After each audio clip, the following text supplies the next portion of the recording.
Hello, everyone, and welcome to Twillow Talk. I'm Tanis Coughlin from the Twillow Lifestyle Community, Twillow Lifestyle Academy, and I'm joined by my beautiful co-host, Jennifer Jakowski from My Holistic Self. How's it going, Jen? It is going well. How about you? Good, thanks. Good. And we have a special guest for you today, Anthony Kilner. Welcome. It's wonderful to have you on. Absolutely. Thank you. It's lovely to be here. And how are you today? I'm good. It's drizzly here in Melbourne at the moment. First half decent rain we've had in a very long time, and the grass on my property is starting to grow, so I'm very happy. Oh yeah. Nice. I would like to see the grass on my property. We still have a bit of snow here. But it is kind of drizzly too. It's like in that sort of in-between weather for us here. So yeah. It's been like a cloud of fog out the window all day. Well, we're just coming into autumn now, so we've had possibly one of the driest summers that I can remember being here on this property. And it's up north. We've had some extreme rain events, and there's been a lot of fires going on. So actually very happy that we've got through this fire season so far, and I'm looking to touch wood that we haven't been hit here. Friends of ours more recently have had flames right up to their house doors and stuff, and it's sort of really crazy, this whole weather scenario for us. It just, we've had to fill our water tanks to be able to water the fruit, and the fruit hasn't grown as well as it normally would because it's not getting enough water. It's a really interesting, the joys of, well, I'll call it hobby farming. I won't call it farming, but hobby farming, where we grow a lot of our own food. Awesome. It's really tricky to balance when everything's so dry constantly, and you feel bad because you're not watering one thing to water something else because that's the food you want to eat. Yeah, that's hard. It's a tricky year. Yes. Yeah, I wouldn't want to be a farmer as a general rule, full stop. Especially here in Australia. I'm not sure what it's like over there, but here we've had some crazy weather conditions, really crazy. Yeah, for sure. Speaking of weather, we should look at the space weather, and then we're going to hear all about Anthony. So let's take a look at the space weather for now. We've got the Schumann resonance, which is in around 31 today. As you can see, over the weekend, we had some big spikes and stuff in that Schumann. A little quieter with some little blurps here and there. And then when we look at the KP index, we did have some high readings here, which would have been 2 days ago. And we had a little bit of an M-class solar flare today, which it's been really quiet. So this was a little bit of a blip that we haven't seen in a while. So that's kind of an interesting little weather day. Jen, what have we got in our transits? So right now, as of the 14th, so we're kind of in the middle of the gate 36. The gate 36 is about the darkening of the light. This is the gate of crisis in the I Ching. And the energy of this gate moves us from the shadow of turbulence into the Siddhi, the enlightened state of compassion through the gift of humanity. And so the energy that we're in right now is really asking us to take a look at our emotional and experiential frequency. The one that governs our relationship with crisis, with transformation, and emotional maturity. And so the energy that is showing up for us, that shadow of turbulence, is when we feel like everything is out of control. Whereas the wisdom energy is wisdom through experience. It's being able to be in a difficult experience and hold space for that. So if in this energy right now, you're feeling emotional volatility or kind of impulsiveness with your reactions, if there's some fear showing up around uncertainty, or, we sometimes will try to escape discomfort or those more dense emotions, we recognize that that's the shadow saying, you can't handle this. You encountering and then trying to get away from it. And so I think it's really important when we're looking at the shadow, the shadow is not our enemy, and the shadow is not here to tell us that we're failing. It's about the sensitivity that we're encountering around transformation. And it can help us when we recognize it to switch that frequency so that we can move into acceptance of imperfection and empathy for struggle, honesty around emotional challenges, and being able to go, yeah, this is hard, and holding space for that, right? So that we can have patience as things begin to unfold. And so we're in this energy until only for a couple more days. We're in this energy until the 18th, and then we're going to be switching into the gate 25. And the gate 25 is the gate of innocence. It's the gate of the spirit of self. This is moving us from the energy of constriction to the energy of universal love, right? So that shadow constriction, that Siddhi universal love through the gift of acceptance. So we can see how these kind of go together. We're feeling this frequency. We're feeling this tightness or this chaotic energy that comes in. And then if we sit in that and we stay in it, we get the constriction, right? Where we feel like we're not able to move through the energy. We feel like we have to protect ourselves. Maybe we go into emotional numbness, things like that. And so, we recognize when, the mind is going, okay, I just have to stay guarded so that I'm not going to hurt.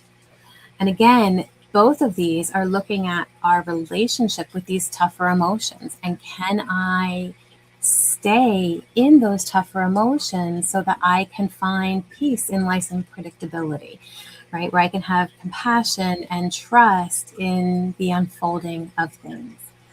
So, the energy we're in now and the energy that we're going into when we're moving from, you guys know I write on the back of my cards, from the Siddhi of compassion into the Siddhi of universal love. Like, we can see how those are very deeply connected, and the energy that it's trying to bring forward over the next couple weeks. Well, over the next week and a bit, because we're going to be in the 25 until I think Tuesday, which is why I wanted to do it now so that we got them both in this week. Awesome. That's great. This week. Do we have a thought to contemplate this week? Or? Oh my goodness, we do. I did write down. I just didn't even see them. Hold on. While you're getting that, what I'll do is we'll just say hello to a few people. So hi, Nalani. Welcome. Hypnocity. And then we have Kaylee. Logo Pogo. Welcome. And Kiara. Good to see you. Thanks for joining us. Yeah, I'm with you, Nalani. Be good to feel rested, wouldn't it? Absolutely. These energies can really take a toll. Mm-hmm. So for our energy right now through the 18th, the journal reflections or things that we can think about for that is, where do I resist emotional intensity or uncertainty? How do I respond when life feels chaotic? And how can I meet turbulence with greater presence? Really letting myself be in that energy. It's kind of the eye of the storm, right? How can I allow myself to be in the eye of it and be present with it? The affirmation to go with that is, I welcome life's experiences as teachers. I allow emotional depth to expand my understanding. Through every challenge, compassion grows within me. So I'm going to send that to you all there. That's for the 36. And then on, like I said, on the 18th, so in just a couple of days when we move into the 25, some of the reflections for that. Where has my heart closed in response to pain? And Sorry, loaded one. For many. Yeah. What would acceptance look like in this moment? And, where can I allow vulnerability to reopen connection? Okay. And the affirmation for the gate 25 is I allow my heart to remain open. I trust the sacred unfolding of life. Through acceptance, love flows freely within and around me. Beautiful. There we are. And there is that one for you all as well. Awesome. Thanks, Jen. That's great. Now, Anthony. Yes. Now that we've taken care of our usual business stuff, let's hear about you. Why don't you tell us a little bit about you? Yeah, I always often say it's hard to talk about me. However, I think to understand anybody, you have to hear their journey, and I guess that's part of what it is. I want to say, Jennifer, that when you were talking, because we've got the new moon coming up as well, and of course the new moon is the darkness coming into light, just makes perfect sense with what you were saying. But when you were talking about opening your heart, all that sort of stuff, I just kept getting the word blessing, and it's a mixture between blessings and lessons, and they become blessings.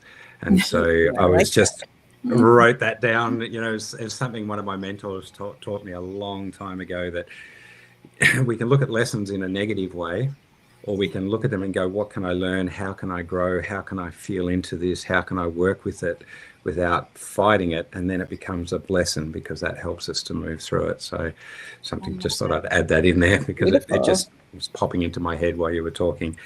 So a little about me. So I am a father of 3. I've got 2 pretty gorgeous grandkids that are fairly newbies. The last one's only about 6 months old. Both of them are going to create havoc on this earth, and I start looking at their numbers and their kin numbers. I work with the Mayan calendar, the dream spell. So I work with those kind of numbers on top of numerology, on top of other bits and pieces. So I'm very blessed with where I am. I'm on a beautiful small acreage property that I just love, full of animals. And for, a lot of people have an interest in Australian animals like wallabies and echidnas and koalas and things like that. Well, we don't have koalas where I am. However, we have I'm not going to say rare species, but they're not big numbers in there, a black wallaby. We do have our kangaroos that move through. We had an echidna the other day in the heat walk up. We have water all over the place around here for the animals. So we had an echidna walk up, and I got photos of him drinking from the water bowl. And we have deer, and we have all these other things that are wandering around our property, and including, the resident snakes and lizards and all that sort of stuff. That's all part of the fun. So very blessed. For me, I grew up in a very poor family, definitely in one of the poorer suburbs of Melbourne, and just basically managed to get myself through life, end up getting a job. I struggle with schooling because I struggle to read, which is really funny because I'm an editor of a magazine and a writer. And we'll talk about that later. So I have a situation where I can read a manual, or I can read something technical, and it doesn't sit. It's like I'm reading a blank screen, and yet I can look at something and work out how to go about fixing it somehow, as a general rule. So that ended up seeing me become a mechanic, and then sort of my passion was always I wanted to write. Always wanted to write. And back in the day, here in Melbourne, when I think I would have been about 13, I started work on my first book, which was called Tow Truck, because we had tow truck wars going on in Melbourne. And it might sound really silly, but it's at that age, I wasn't really into the whole romantic side of life. So I had to talk to my older sister and say, what happens when 2 people want to do this and do that, so that I could include it in the book, because at 13 I wasn't there. So it wasn't until I was about 30 that I'd been running a workshop where most of my clients were women, and most of them were over the age of 65. And I attracted all these women because when they realized I was honest, and explain stuff, it just kept bringing more and more of the same women, back in. And that's when I realized, there's a lot of not so good people out there in that field. And my boss was good because he just said, I just want to get a good reputation. So, you got to do what you've got to do to make sure that happens. And so it was quite enjoyable. So a lot of these older ladies would come in and, get their car serviced, and you try and explain, well, this is why that had to happen. Here's the brakes, here's the oil seals, here's the this and that. And they're going, oh, no, we trust you, it's okay. And a lot of them would touch you on the hand and go, it's okay, love, I don't need to know this stuff. And that used to drive me insane. But it was a good space to be in. And then I saw a job come up for an editorial assistant for a full drive magazine, one of the biggest in Australia. And I managed to get that job, and that fueled my passion for travel, and still have a passion for travel now, for getting out into really remote areas of Australia, and being able to go, 5, 6, 7 days without a shower because all you've got is a little water container and you've got to just deal with that. Love desert country. I grew up with an Aboriginal family, so a lot of strong connections in that space as well. And so that whole practical side of my nature, even though I'm a Saggy and I do love my travel, there's always that practical side. And so that job got me traveling around the planet to all sorts of different places, including America, and go full driving at Moab, like the absolute pinnacle of full driving over there. Traveling around through Spain, over to France and different places. And so those two passions, that full driving, being on the land, being respectful of land, and then being able to sort of bring that back and write about that was an amazing job. So I've been doing that for over 30 years now, and still doing a little bit of it as a photographer as well, because that's all part of what I do. I recently was out at a place in central Victoria called Suicide Rock, of all places. And it's this most amazing rock formation in the middle of everything that's totally flat. And, it was just amazing. So we had this great there. So that was just, a good time, easy, got the cover photos that I was asked to do. And again, I get to travel and just be out in the bush, which is something I love. And hence why we live here. But so that practicality is what I bring to my mediumship, my spirituality, my way of living, and my choices in life. And that's always been really cool. Like people will rock up in my driveway and they'll have a flat tire, and I can go out and I sort it for them, and it's no big deal. And then, another person rock up and they've got an overheating radiator. So I look at that and bring them inside, sit them down and say, okay, so there's a whole lot of emotional stuff happening with you at the moment. You're getting overheated, you're doing this, you're doing that, you're doing this. And they look at you and go, how did you know all that? And I said, your car just told me. So I love that. That's awesome. That's my world. Everything happens for a reason.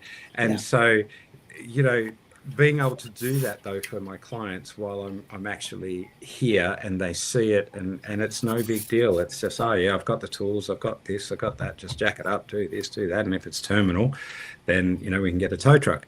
But it's something very unusual for most people, and I'm not necessarily what I'd call your typical medium or psychic, because I embrace so much of everything that's around me. Like I said earlier, the numerology, the dream spell, all this stuff comes into it. And my connection with spirit is something that I love, and I'm very, very, very, very grateful for in that space. So that's it. And you wrote a book about the everyday spiritual stuff. Yes, I believe. Yeah, so that's so the book's called Practical Mediumship, funnily enough. A guide to understanding psychics, mediums, dreams, objective and subjective information. And so the idea behind the book was to explain all of that stuff in a really easy to read fashion for people, because you know the field, it can get really crazy and people go all too deep and, you know, we're channeling and we're doing this and we're doing that. And, you know, the average mum and dad, it either scares them or it puts them off, and so they don't get it. And so that was where the book came from. That was my second book. And the idea is I broke it up into chapters.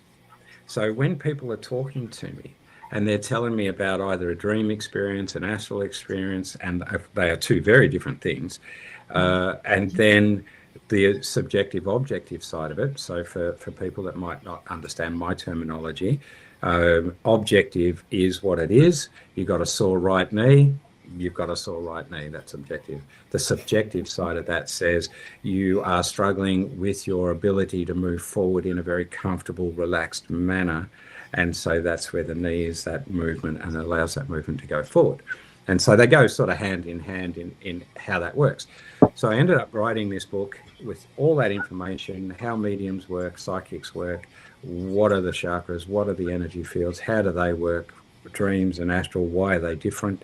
Because that fascinates most people. And then I put a whole series of chapters together about the subjectiveness and dream interpretation for a house, for a car, for transport, for colour. And the colour was really interesting. You know, when I was researching colour, I've got books back into the 1800s where they only talk about, you know, the top, say, 10 colours. You know, your blue, your purple, your gold, your silver, your white, your black, blah, blah, blah. And I thought, this is crazy. So I did all this research on colour and I couldn't find out more than those normal colours. So I sat down with my spirit team and said, all right, I've got to write a whole chapter on colour here. Let's talk about what that actually is. Because in 2015, I think I wrote it or something like that, I can't remember. There's all these other colours. So there's fluoro colours, there's life colours, there's different kinds of greens, different types of this. And I just put it all down, and then Spirit was helping me get all the meanings for all of those. And then, of course, that translated into all the food colours. And so how they impact your body. So, you know, there's all chapters upon chapters upon chapters. And so it's the idea is to help people, instead of just a pure dream interpretation book, is something that comes out that is, again, more practical, more real life.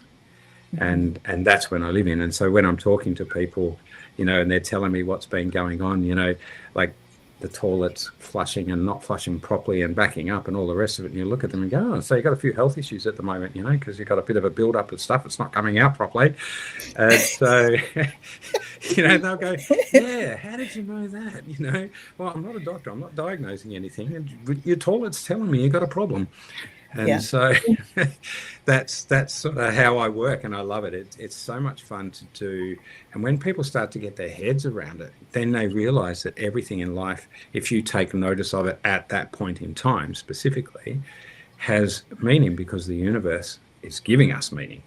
Yeah. And that's what I love about that is, you know, I lived in India for 3 months working at the Dalai Lama's temple and various places where I did volunteer work while I was there.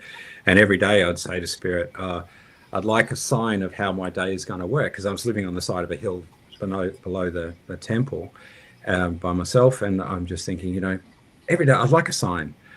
And so sometimes I'd wake up and I'd walk out and there'd be a cow lying across my path, because I had this little path that I had to walk along to get to the temple. And there'd be a cow lying there, and the colour of the cow would dictate then what was going on in my life that day. Other days you'd walk out and a butterfly would come and land on my hand or something like that. And so that would be that day. Then there'd be other days where, I'm not sure what you guys are like with spiders, that there was one spider that I came home to that basically a standard colander, I had to put the colander over the body of the spider and then poke the legs in, and then slide a piece of paper in and take it outside and put it outside. And I think the poor neighbours below me must have thought there was some sort of weird stuff going on, because I found scorpions and other spiders and I'd put them all outside and they'd all go down the stairs. So, Oh my. I don't know what they thought of that. But, you know, so there was all those sorts of things. And even on, let's say, the darker side of looking at that part of life, you know, sometimes you get messages that aren't as nice and they're a warning.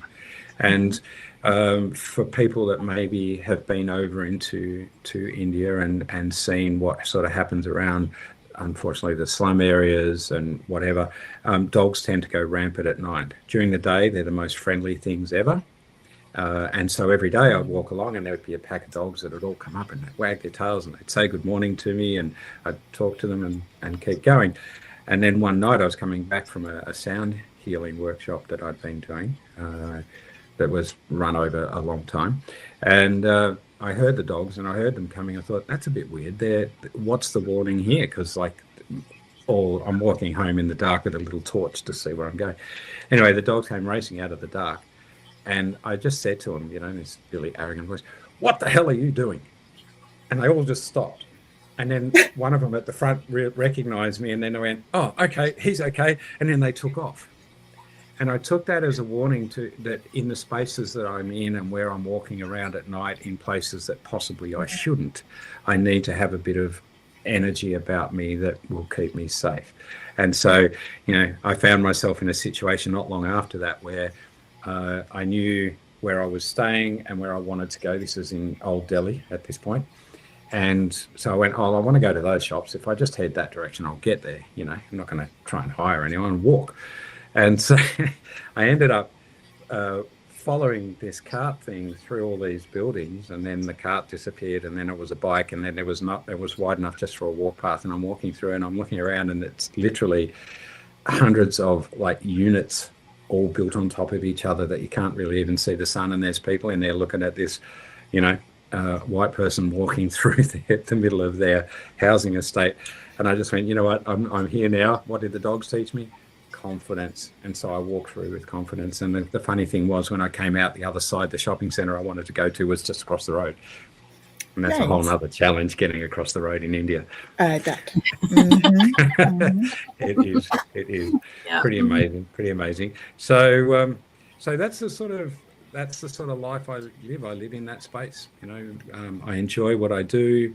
I love working with spirit. I love working with sound and energy, and I use divining rods to do an energetic system that I devised here, based on what I learned over in India, basically, that I call core issue vibrational healing.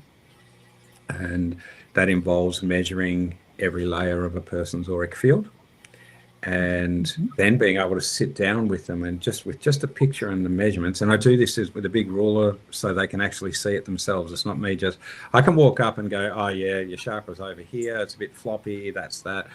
And I'll tell you a funny story about that in a minute. And so floppy chakras.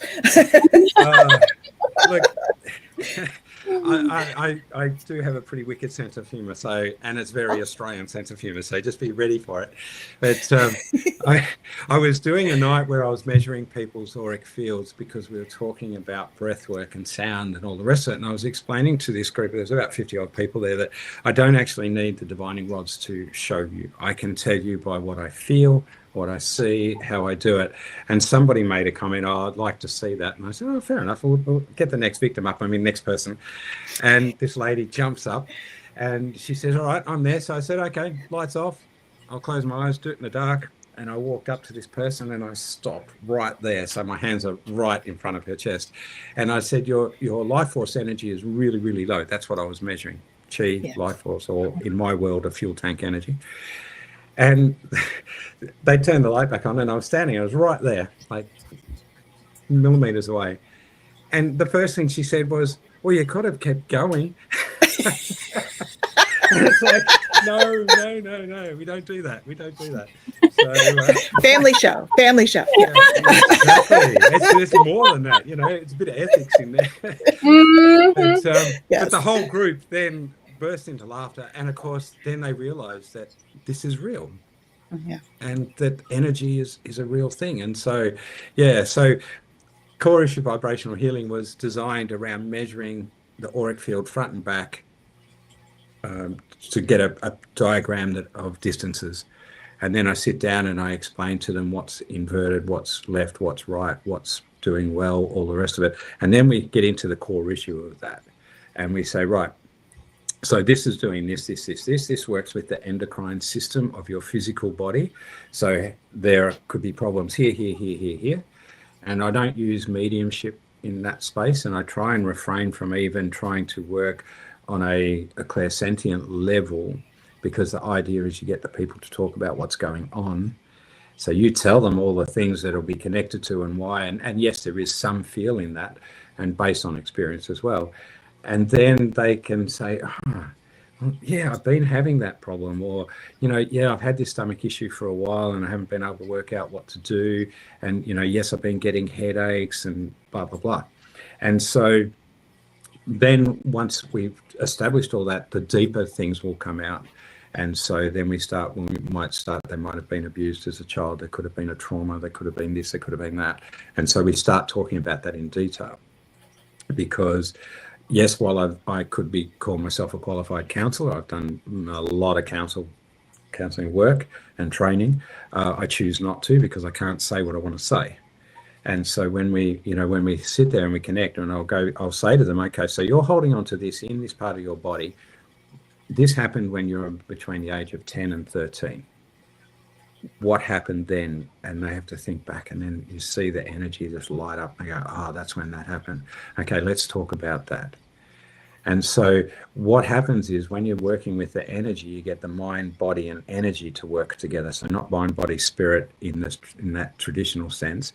Bearing in mind, I'm doing this to people that are skeptical about energy and all that sort of stuff.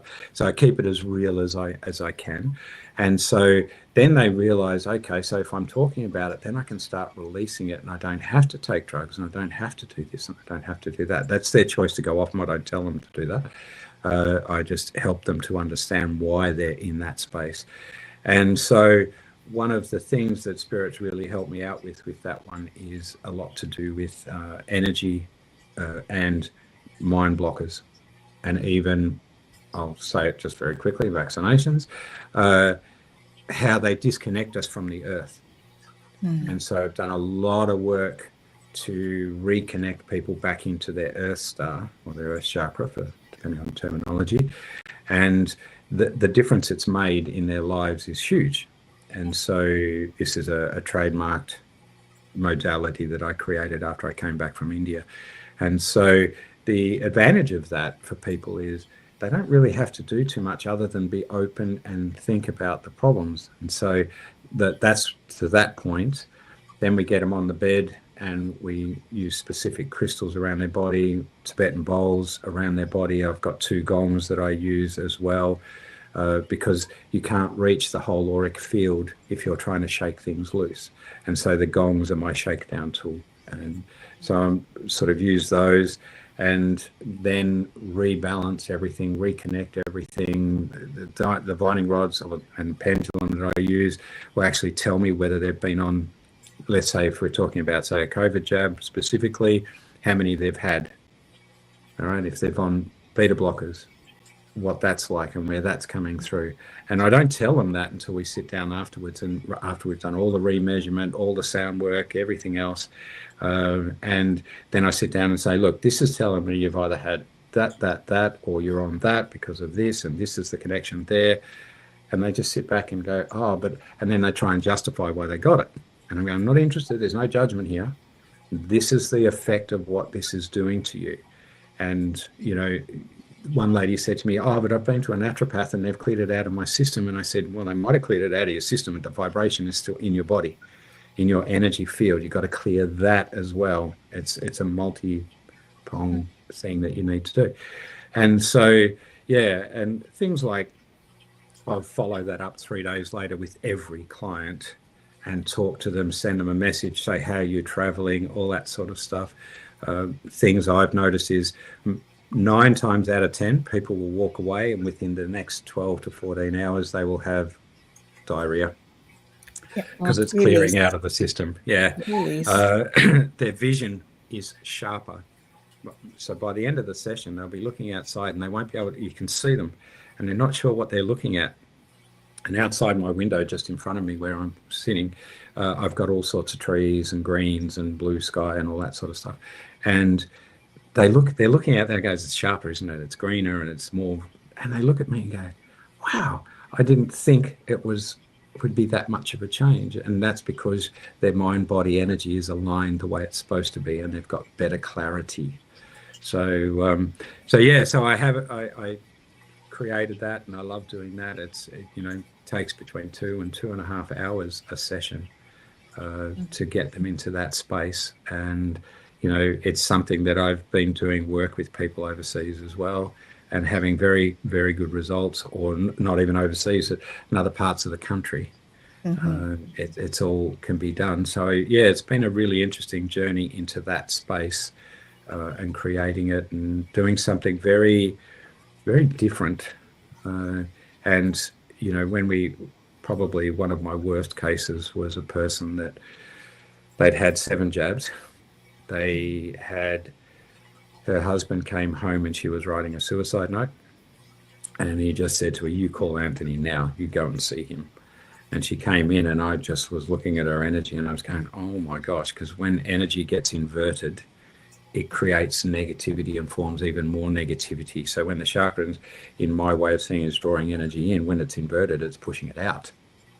And when it pushes it out in such a negative way, then the person gets super negative. And that's when I know somebody's in a bit of trouble, when, apart from what I feel when I'm working with them, is that negativity is because the energy's pushing energy away from them, not drawing energy in to help them. And it's not earthed properly. So, I have different views on earth grounding through feet and earth grounding through the earth star on the chakric energy level. And so, yeah, it's she came in, and I think we did one session, and we did a follow-up every 3 weeks for about 3 months. And I saw her just recently, and she was just like a whole new person. She was bubbly, and she was happy, and she was looking at how she can change her life. So that's the reward I get for that kind of putting that kind of effort in. And for me, if somebody walks away from my place and at a meeting with me and just going, "Oh wow, I feel so much better," even though I'm blunt, I don't hide things from a lot of people. It's what is what is. And if it's couched the right way, and you can say it from an empathy level, then it comes from that heart space. Yeah, I do a lot of work in the higher heart, but empathy from the heart space. And so, yeah, that's the reward. I think is really, not that we need one, but that's the reward. Is people can walk away, and you see them a month later, 6 months later. And it's not something like, this system is not designed to come in every week and do it. It's just not. I've got clients, I've been doing this for a while, like 15 years now. It started before I went to India, and I was in India in 2010.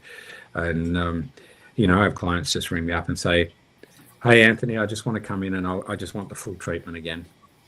And so we do the full thing again. And then others will come back, 6 months later and say, "I just feel like something's not quite right." And they walk in, I'll go, "Oh yeah, that's not right. That's not right. Let's just balance that out." And off we go again. Yeah. And that's how it works. So I don't ever tell my clients, "Oh, you need to come back in a week's time. You need to do this. You need to do that." That's not how I work. It's, let's work through it. You got a problem, you come talk, and we sort it from there. Yeah, that's pretty much how I do mine as well. And Jen as well, I think, with your stuff. I wouldn't be surprised. You both come from your heart space pretty strongly. So yeah. Absolutely. Yeah. So that's sort of, that's a bit about my life. Yeah. So how did you end up on or creating Supernal Magazine? And tell us a little bit about that piece. Okay, so Supernal Magazine Australia, Spirit's always been at me to write for them. And so, that's where practical mediumship came from. I've written a book. The first book was all about setting up and working a spiritual business from home. And that's out of print now. So that did really well. It's just available on Amazon, I think, still. But so they've always wanted me to write. And I've always had a passion for writing, even though I have this sort of form of dyslexia thing. And Supernal came about, and they're saying, "Come on, we want you to do a magazine. You've worked in magazines for 30 years. You've got your training. You know what it is to be a good editor. You've got to get there and do this." And so I had one, I'm not going to call it a near-death experience. However, it was certainly potentially life-changing. And then I had a second one when I was off-road racing. So being mechanic, full drive magazine boy, I put a very, very big engine into a small Nissan Patrol, modified fairly heavily, not crazy, still streetable, and went off and did off-road events here in Australia. And so that was all good until we got caught in one of the major river crossings we were doing, and a guy rocked up with an illegal exhaust, pumped my car full of carbon dioxide, and got to a point, even though I was in full race harness, helmet, whatever, I managed to somehow switch the engine off. I couldn't get into gear. I couldn't even hold the steering wheel, which was right here in front of me. I just couldn't find it in my space. And I've got my spirit people sitting in the back seat saying, well, you'll be fine until my co-driver gets on the radio. He's on the other side of the river trying to winch me out. And he says to me, you know, maybe you should get out of the car. And my spirit people go, don't get out of the car. Don't get out of the car. Like, you're going to sit there, you're going to stay here, and you're going to wait. And so they eventually got that car moved, and they'd called the first aid people to say, we're going to need some oxygen here pretty quickly. And so we eventually got out. I managed to, with some help, all my hairs are standing up on my arms as I'm saying this, managed to get some help to actually get the engine going again, be able to control the winch, get myself where I needed to be. And I don't recall much of that. They got me out, put me on oxygen, and then they said, well, look, you know, we've got to take you back to base camp and you've got to be monitored. Because we're in the middle of the outback New South Wales, like, so really remote. Yeah. And so anyway, on the way back, and this is the spiritual part, this is the bit that absolutely blew me out of the water. I'm in the passenger seat of this car, and the guy's there, and he's not really saying much, and we're just driving all these outback roads, and an eagle came down and flew next to the car on my side. So close, in fact, that I could see all the beak and around the beak, and I've got all that memory in my head. And so it just literally just matched the speed of the car. And I really couldn't even say it. I can't even remember if I said to the guy, no, that's unusual. And then it flew off and up to the right, which meant that, okay, I'm meant for better things. I've got to go up there. And so that was probably the big major sort of turning point. But anyway, me being me and a bit stubborn at times, I didn't do anything about it straight away. And then one of my jobs as a freelance photojournalist was working in the caravan industry, and I'd organised a brand new caravan, you know, about $150,000-$60,000 worth of equipment. I'd had a guy and a girl set up to come with me as my talent, and the girl pulled out the day before, then the guy pulled out that morning, and I started to do the shoot. So I just, you know, heading down what we've got, the Hume Highway, one of the major highways between Melbourne and Sydney. Beautiful, beautiful, clear blue day. No wind, no anything else, just driving along, sitting at about 95 in 100 zone. So not even being silly, just cruising. And Spirit said to me, you're going to lose this, be ready. And just as we went over a rise, the caravan decided to go out of control, started spinning like this. And I remember the caravan's trying to pass me, and I'm sideways with the caravan like that going down the road. And I looked over down back behind me, and there's this beautiful Ford XA Falcon that had been restored. There was a Monaro behind that Holden, and obviously going to some sort of car show. And I'm looking at it going, oh, that's my XA, that's my favorite coupe. And, you know, I want one of them. And I'm looking at that, and then I'm coming back the other way, and then coming back this way, and eventually managed to get it all under control. I've been driving for a very long time professionally, so managed to get it under control, pulled up on the side of the road, rang the editor, told him what had gone on, rang the van company and said, you've got to come pick this van up, I can't tow it with this vehicle, and took the vehicle back to the vehicle company. And that was the major point. That was in about this early December 2018. And so I was talking to a friend of mine who I call Purple Jane, who works and writes with the magazine. And she said, well, you know, Anthony, you've been putting off this magazine for a long time. I think it's time you bit the bullet and did it. And so by the end of that month, Supernal was registered as a company. The business name was done, Supernal Media, and then the magazine concept was done. By March, we had our first issue out in 2019. We had people from all over Australia and from South Africa all wanting to write for me. We're all doing it as passion, so writers don't get paid. And then we went monthly to start with, and then COVID hit, so we stayed monthly because I had nothing else to do, couldn't go anywhere. Melbourne, the most locked down city in the world, and then we got to after COVID, and I said, well, I've got to earn some money, so we're going to go bi-monthly, and so we've been going bi-monthly ever since, and we've just done issue 59. So we've been around for a while now, and creating a bigger global audience as well. And so our dream was always to make it as free as we possibly could for everybody to read, because it's all about a whole range of different topics, and we spend one issue on each topic. And so the latest issue that's available at the moment, it's all about the sacredness of death. And I think you both met Brie Lafferty through Michael. She's actually written a beautiful story about her near-death experience and what sent her down the path of becoming a death doula and all that sort of stuff. So we actually have an international flavour been going through as we've grown. And so we have the latest issue is available free online for people, and then once the next issue comes out, it gets locked away and people pay a small fee to access all the back issues and our videos and podcasts and all that sort of stuff as well. So yeah, it's Awesome. It's been a passion of writing, learning, realizing that there's so much I still don't know, and that I'm not going to say it scares me, because it doesn't. It scares me in the fact that I've lived a very extraordinary life, and one that's not been always pretty or beautiful or nice. And and I get to my age now, and I'm just thinking, oh my gosh, there's still so much to learn.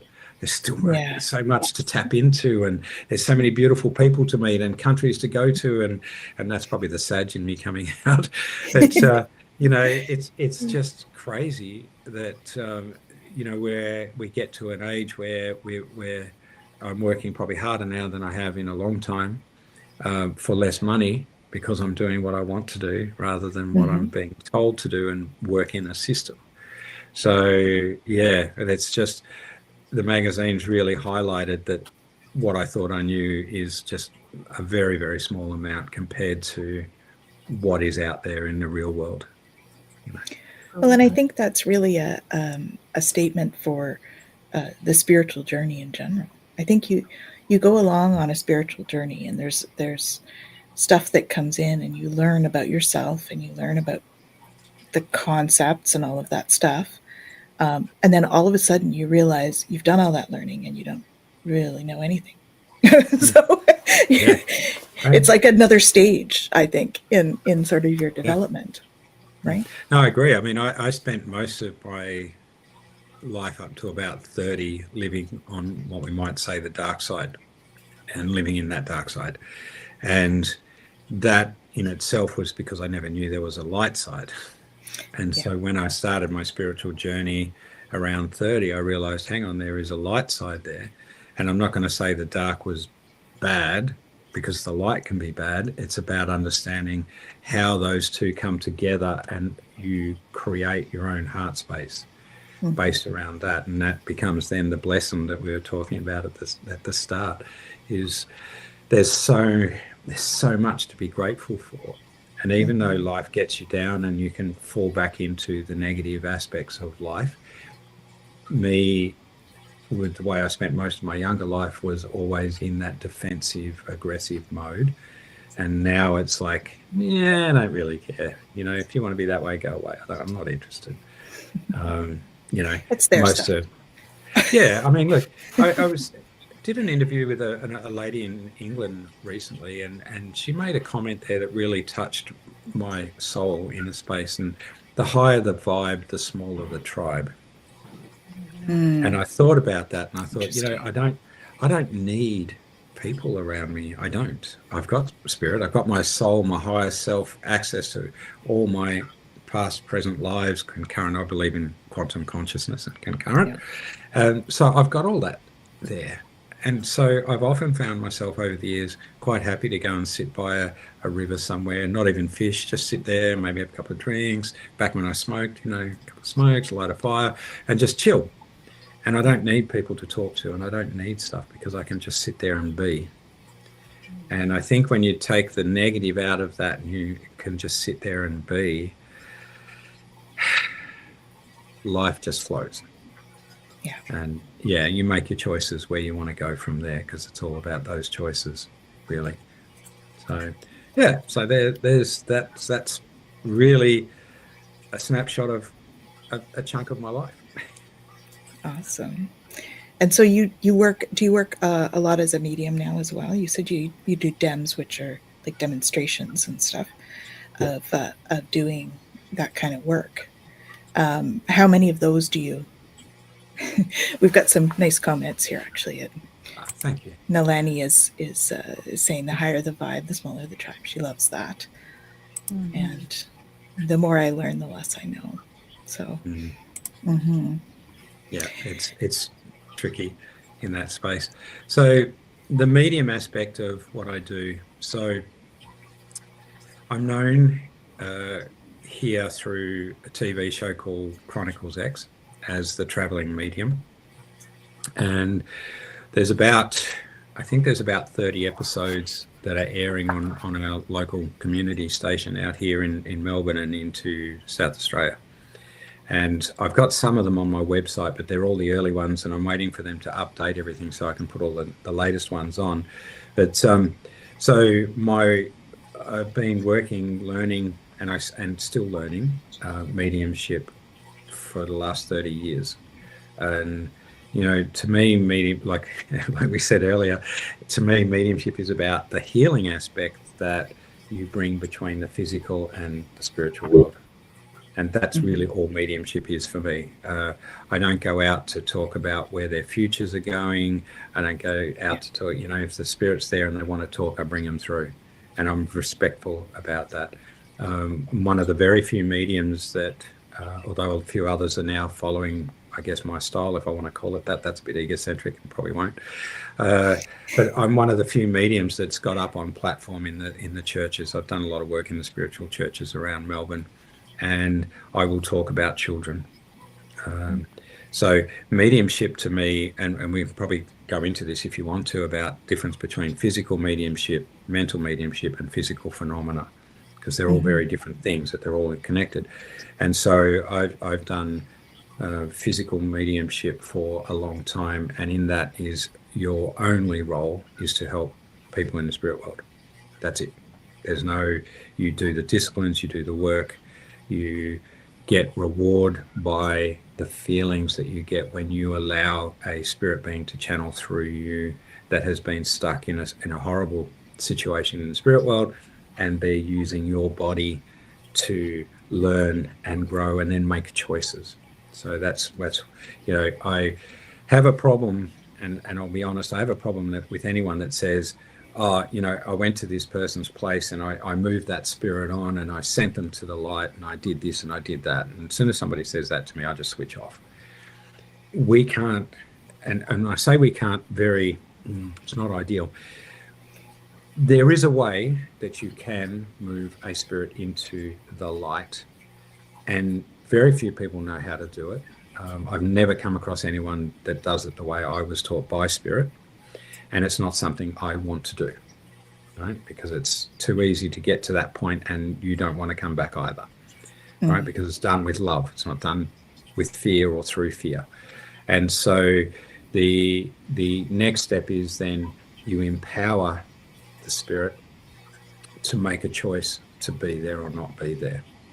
Yeah. And that comes from doing things like, I talk about the show Medium that came out of America, and the other one which was with the lady, what was it called? It wasn't Medium, it was another one where James Van Praagh actually was the spiritual director behind it.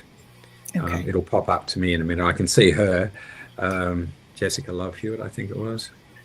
I'm not Okay. sure if you've seen it. So anyway, it's a show that was on TV.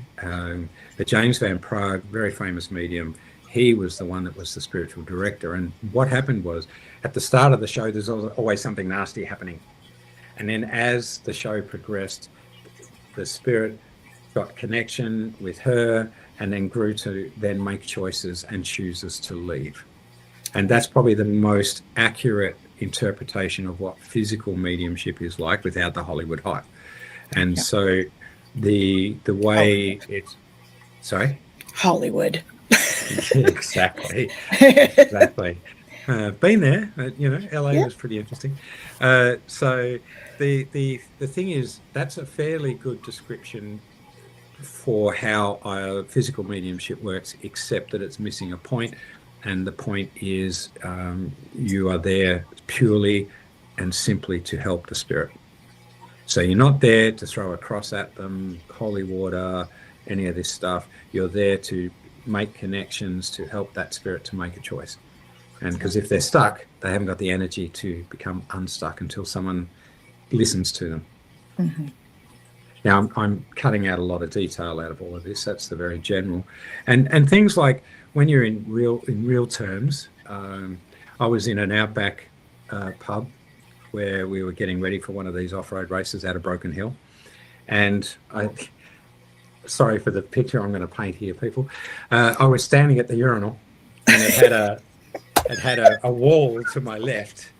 And there was a head, and there was a guy standing there talking to me, and he said to me, I really miss my wife. And I said, is she out there in the crowd? And he said, yes. And I said, well, are you not talking to her? And he said, no, I just really miss my wife. And then he moved off. And so at that stage, I quickly finished, turned around the corner, and because it was a long corridor down to where the room was, and there was no one there. And so when I stopped and thought about it, I went, so he was looking for some help. So I was able then to finish up in there, find myself a quiet space, call in my team to go and work with his team to help him. Now, how that worked after that, I'm not sure. But those kind of things happen in real life all the time. Well, they certainly have to me. Things don't happen in graveyards the way most spirits go to where there's energy that they can absorb and live through. And so like supermarkets, for example, they're really funny. I love, when I started my spiritual, I couldn't go to a football match, I couldn't go to a cricket match, I couldn't go into supermarkets without feeling absolutely smashed. So I learned lots of different techniques over the years to do that. And one of the funniest things was walking through the supermarket, and I've got a spirit standing next to me, and he's just jabbering away, and he goes, see that guy at the end there? He's wearing his wife's undies.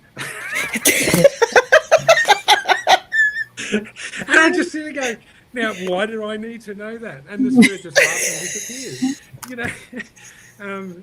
A mate of mine who was also a medium, we would walk the streets and there'd be spirit people standing on corners, and you just talk to them and just help them. And, there's so much fun to be had in that space because spirit have a sense of humor. And it doesn't matter whether you might class the spirit as a bad or an evil spirit compared to a good spirit, they quite often have the same sense of humor. And possibly because my sense of humor is so crazily wicked that that he thought that was going to be the fun thing to say. And it's just stuff like that where the other funny thing, because my house is a bit of a portal in a way for spirit to come moving through. We have a bit of a passageway down the hall to the bedroom, and one night I've got up in the middle of the night and just walking down to get myself a drink of water, in my birthday suit. And as I sort of looked up, there's this lady standing there, and the first thing I did was cover myself up and go, what are you doing? And she just laughed and left. They're the sorts of, there's so much fun to be had out there. So in that mediumship aspect, I'm sort of gone off track a little bit. But going back to the traveling medium thing, we have a lot of fun on the show. And the producer of the show gets really Shirty with me when we go into a haunted location, and there's an old doll sitting there. I don't like porcelain dolls personally. Anyway, there's an old porcelain doll sitting there, and he'll say, "Now I want you to connect with the doll and the evil in the place." And I'm looking at him going, "There is none here. I'm not going to make it up for the camera." And he's going, "But I'm surely you can talk about it." Because I can talk about the doll and how much I think they're evil. But you know, I'm not going to make it up. And we go into another. They can room, be a and all little this other creepy. stuff happens. Yeah. We've got a lady here in South Australia, and that's her specialty, working with dolls that actually get up and move and all that sort of stuff. And so that's a whole nother area. That's physical phenomena rather than mediumship. But yeah, we've had all sorts of fun sessions. Like we're driving up. It's an old place, no point in saying it's out in the bush, and we're driving up the road, and my friend Gary, he's a paranormal investigator and has been for a long time, and we work well together. And we're going up, and I'm going, "Jack and Jill went up the hill to fetch a pail of water, Jack fell down," and you know, blah blah blah. And he's looking at me going, "What are you doing?" I said, "No, just this song's in my head, you know." We're going to a cemetery in the middle of the night, like it was like 1 a.m. Anyway, we get there and we're playing with different things and toys, as I call them. And the producer's there going, "Oh, Anthony, come on, what can you do?" And I said, "Look, I'm not really picking up on much, but I've got a few things." I said, "What about I get the divining rods out, I'm going to connect up with the person's name that I've got in my head, and we'll see if we can find them in the cemetery. And if it works, it works. If it doesn't, just scrap that footage, you know." And so anyway, I got the song and say, "Right, I'm looking for Jack, and I'm looking for this, and so I'm following the rods and they move me around." And I said to Gary, "I'll go and have a look at the front of that." And he goes around to the front of the actual tombstone, and fair enough, there's Jack. I can't remember his surname. His first name, Jack, was there. I went, "Oh, that's cool," you know. So we're going to go and do something else. Now I've got this other name, and we're going to go over there and find that person's name in the cemetery. So this is, you know, I'm thinking, well, at least something's working, you know, because when you're working and you're fully mic'd and you've got 3 cameras and it's night cameras, all the rest of it. Anyway, I've still got Jack and Jill, and then I've got this other name coming through, and I walk over and I said to Gary, "Look, what's on the other side of that grave? Because I feel it's right there." And he walked around. Next thing you know, Gary's not a small bloke. I'm not a small bloke, but he's bigger than me. And he's gone knee deep into the grave and fallen backwards and started rolling down the hill. And of course, I start laughing because here's Gary rolling down the hill. And I mean, afterwards we thought about it, because what he's done is, as he's walked around, we didn't realise it was an unmarked grave that he was moving up to. And obviously rabbits had gone in there, and he didn't see that because we're in, you know, pitch black. And so he's gone down the hole, and so we just had to have. I just cracked up laughing, and luckily he didn't hurt himself, because he could have done a lot of damage. But he didn't hurt himself. And then we found that, and at that point it was like 2:00 in the morning, 2:30 in the morning. And I said, "I think it's time we actually pack up and go now. I don't want to go any further." But a lot of information came in, because the guy that I'd connected to in the spirit world was a thief and changed his name constantly while I kept getting different names. He fell off a cliff just up from where the cemetery is, and they didn't know what to do with him because he had no ID, so they buried him in an unmarked grave. And of course that's where we were in that space. So you know, again, you know, it's all, that's what I do as the traveling medium. You know, I've done work in America with people, done stuff online. I've been all over the place just doing what I do, because I don't go out to force anything to come through. I give what I get. I give it honestly, and it can't be any other way for me. You know, if I'm not getting something, I'm not. If I am, I'll talk about it, and I'll give detail about it. And so so that's where the traveling medium comes in, from Chronicles X TV show, and that will be available online. I know I've got some episodes on my website, but they're the podcast episodes where we go out and we talk to all different people. And as the presenter, I'm probably, when it's all said and done, I'm the presenter that's got the broad base of knowledge. We've got Gary, who's big knowledge on the paranormal, in the first series. We're now working on series 2. Ellie was the female presenter who had the huge bubbly personality, was great. She's an actor, but really good at presenting and good at holding knowledge, whereas I don't hold on to much knowledge as such. And so little things that come up is, for example, wine tasting. Right? Now, I don't mind a glass or two of wine. I'm a red drinker when I can, and it's good to go. And so I was sitting down talking with the wine owner, the actually owner of the whole wine company and vineyard and all the rest of it. And we're talking about viticulture and all that sort of stuff, which I understand all of that. So we're walking through. When we're doing the podcast, though, we were talking about what tasting wine represents. And so, you hear people, they'll take a bit of wine, they'll say, there's cherry undertones, there's a chocolate base, there's this, there's that. And so what they're relying on is their memory, understanding based on their experience of those things. Sounds very much like working as a medium and a psychic, doesn't it? When you start talking about empathy, feeling, this reminds me of. Yeah. And so we had this really interesting discussion, and so the wine owner couldn't quite get his head around it. Once I explained it to him in more detail, he got it, and so that led to another discussion. And so that's in the podcast. It's this understanding that as mediums, just because I call myself a medium or a psychic, we're all mediums or psychics to some extent. Yes. It's just how much we've put into our training, our learning, and our education sort of thing. However, it's the memory of everything that allows you to have really strong empathy. So when you're connected with somebody and you're talking about, you're having this experience, I had this experience, and the experiences are quite different, yet the emotions involved in that, which then come out in the way you talk and feel and express, taste, all part of it, comes through. So, again, that's the sort of stuff that I would bring to Chronicles X as the traveling medium. So we've sort of covered a little bit of mediumship, mental mediumship, which is basically everyday mediumship. It's mental because it's all up in your head, learning, all that sort of stuff. Physical mediumship is where you actually allow spirit to use your body, so it's channeled information for them to move on and grow. Very disciplined. Not many people can do it because they don't want to put in the hours to do it. And then there's physical phenomena, which is then things moving and going bump in the night and all that sort of stuff. And so that's how I sort of divide that sort of whole world up into that space. Awesome.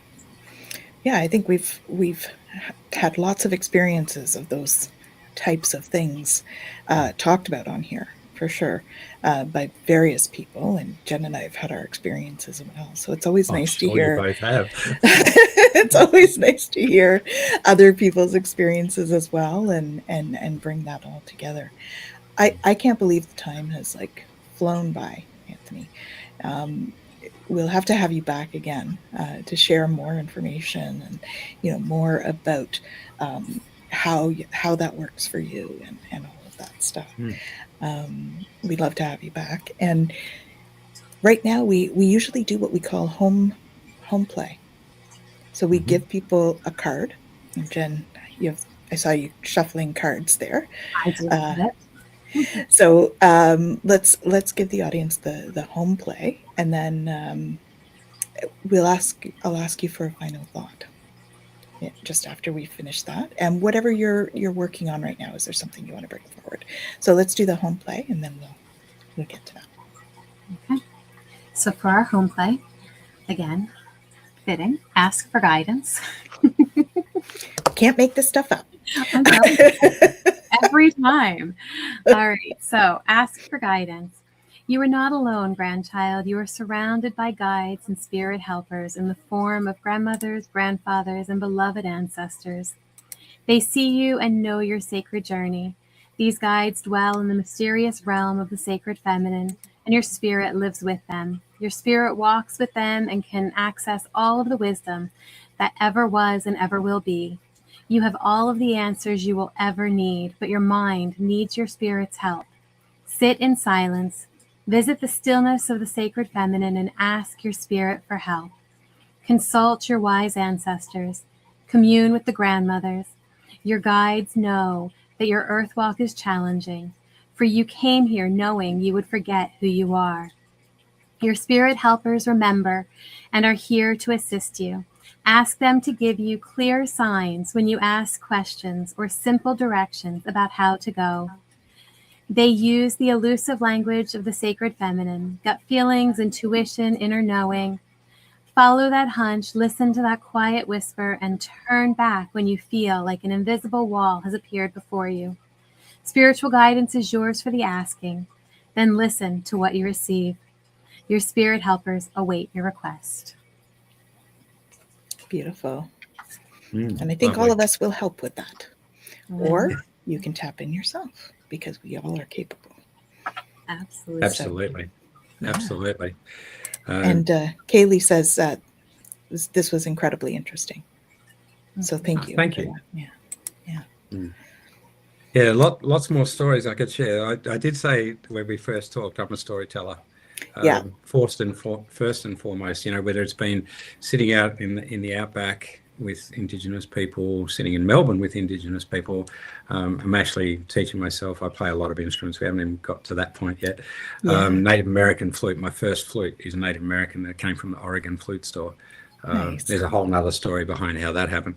Anyway, thoughts for conclusion, or wrapping things up, is I just did the numbers for today. So I do numerology and the Mayan dream spell, that sort of stuff. But I just did a basic numbers for today. Comes to 11 is the day in the month for me, because it's 17th here in Australia. And so this will lead people into tomorrow. So 7 comes to 11. We've got a 2026 year 10. So what that tells me for everybody is to make change in your life, which is what the 10's bringing about. The change is not here yet. It is bringing about the change.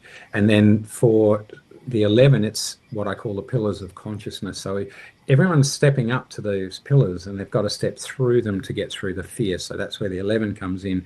Put all that together, and we end up with 3, 1, 1, 1. And so 3 is the alignment of mind, body, spirit. So for your people that are listening in, step through your fears, be open to change, and be aligned mind, body, spirit. And that's going to help you to move forward from this point forward. That's my little take on the numbers for today. Beautiful. And so what have you got going on? Is there something that you wanted to, like we always say, what we have in terms of podcasts or whatever coming up? Is there something that you'd like to direct people to? I would direct them mostly to Supernal to see what we're doing there. We've started a new... Just below. Yep. We've started a new... I'm only looking at the screen with us on it, so I can't even see what's being written or put. Yeah, it's in the notes. Right, okay. It's also just below you on the screen, actually. Oh, okay. I got my other glasses on, so I could just peer into the screen, and then I'll be joining you over there. Perfect. So looking at what we're doing at Supernal, we're doing a thing called Beyond Supernal, which is a series of interviews with Michael for Supernal, where I'm actually doing the hosting. And so you guys will be hearing about that soon. I've got a few other projects on the go. However, while they're exciting, I've got to hold back on talking about them. Okay. But I'm also putting together 2 new versions of workshops around sound meditation, blowing out of the water the need for mindfulness meditation completely. Not a fan of that term because it upsets too many people. But yeah, one around divining rods and pendulums, and one around meditation sounds for life. Nice. And so they're the 2 major things I'm working on. And and then Bridging Realms is people have got access to the books and what I'm doing and what I'm offering and that sort of stuff. I do readings online, Zoom, that sort of stuff. So I keep myself active. Like I said, I'm working harder now over 60 than I was previously. So it's all a bit of fun. Awesome. But it's been an absolute pleasure. Thank you. It's been wonderful having you as well. Jen, what have you got going on this week? Well, we have support group on Saturday. And, that's Yeah. it for me. Yeah, I have some podcasts coming out that are just shorts about Beyond Yoga. So it's Yoga Between the Breath, it's a new thing for me, so that's why I have to think about it. And it'll be coming out, fairly regularly over the next few weeks. They're just little short ones about that with Jacqueline Richards, as we're gearing up to the 200-hour yoga teacher training that we have. And stay tuned to the website. We've got new teachers coming on. We've got new classes being posted and all that stuff in the coming bit. So That actually reminds me, I'd forgotten about it because I posted them a while back, but I have the series on human design and your nervous system.